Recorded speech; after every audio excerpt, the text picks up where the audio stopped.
movieweb.com. Listening to your character, right, I was kind of hearing some inflections in your voice that went back to some of your comedy stuff. I was like, I can see the look on Tracy's face right now as he's saying this. When you see the final product, can you see a scene where you remember the day that you were doing the voiceover?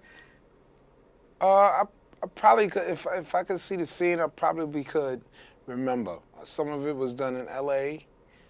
Wow.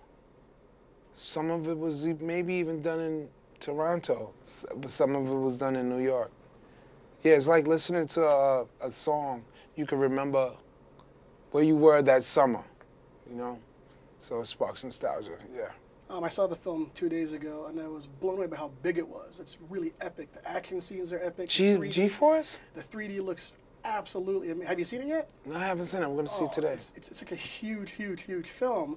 And what I thought was like, this is a Jerry Bruckheimer film. Right. With hamsters and guinea pigs. Right. You know? I mean, talk about working with him as a producer. Were you able to interact with him? What does he add? I met him one time. And it was like the coolest, I started off doing stand-up, $25 a show. And now here it is, I'm like doing a Jerry Bruckheimer film with these incredible actors and being a part of this.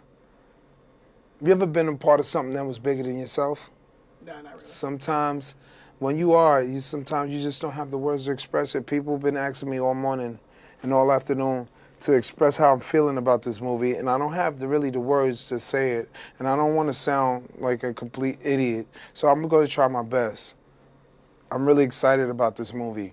I'm really happy about this movie. I mean, I have nieces and nephews too, and it's not often that you become the cool adult, and I think this put me there.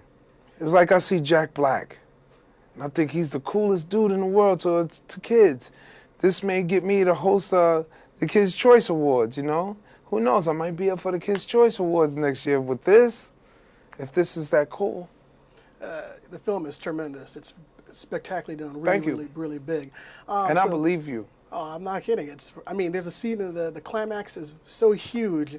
Literally what popped in my brain was like, I'm watching a Jerry Bruckheimer film because it's so action-packed and so big.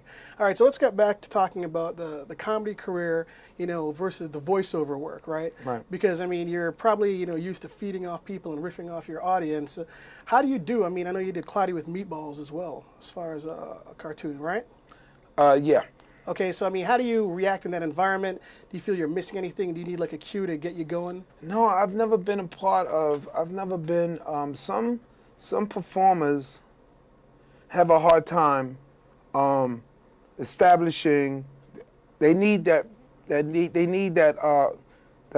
audience there just to establish that relationship, to know that they're doing well. Like, I can do it without with a guy holding a boom over my head. It's a confidence thing where you're gonna be funny. Some people have to have live action. They have to have that feedback immediately. And then there are those who can do it in a booth. Those are those who can do it just in front of a camera, and they know they're gonna get that reaction, that confidence. And then there are some who can't translate it. I never thought about it. I just do it. I never really think about, I need an audience.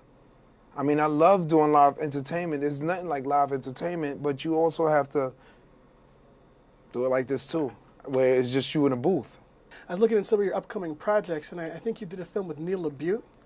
Yes, it's called Death at a Funeral. What was that like? I think that guy's brilliant as a director.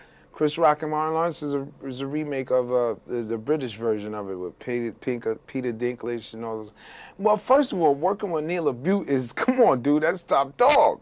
I'm working with Kevin Smith now on a movie with Bruce Willis that we're filming here in New York. It's called A Couple of Dicks, two Brooklyn detectives. And we're working with Neil was incredible. He's just incredible. That's Neil LaBute. Come on, dude.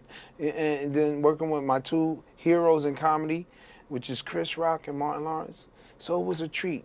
And I can't wait. And my boy Columbus Short, and working with all those people, Danny Glover, and Loretta Devine, and working with these people in this movie that comes out in April. And I hope you enjoy that one too, man, because those are like my comedic heroes.